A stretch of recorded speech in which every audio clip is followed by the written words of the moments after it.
Сәлеметсіздер ме, қымбатты достар. Бүгін бізде 35-ші сабақ. Сабақтың тақырыбы «Не істеп отыр» или «Не істеп жатыр». Перед тем, как приступить к новой теме, давайте вспомним, что мы узнали на предыдущих уроках о глаголах состояния. Мы узнали, что глаголы «отыр», «тұр», «жатыр», «жүр», участвуя в формуле основной глагол плюс «ып», «п», становятся лишь показателями настоящего времени и почти полностью теряют свои лексические значения. То есть они не переводятся как «лежит», «сидит», «стоит», «ходит». В правиле говорится, что они почти полностью теряют свои значения.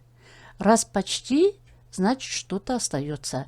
Давайте рассмотрим это почти. Посмотрите, пожалуйста, на эти картинки.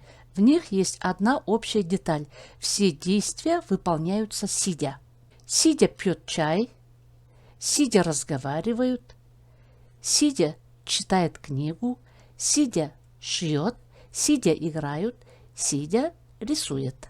Шай ішіп отыр, чай пьет, сөйлесіп отыр, разговаривают, кітап оқып отыр, читает, тігіп отыр, шьет, ойнап отыр, играют, сурет салып отыр, рисует.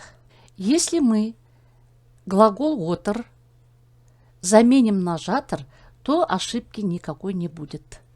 Потому что глагол в сочетании с основным глаголом плюс «п» означает настоящее время. Давайте рассмотрим пример диалога. Мысалдар примеры. Сен не істеп отырсың? Қолғап тоқып отырмын. Кімге? Қызыма. Что ты делаешь? Вяжу рукавички. Кому? Дочери.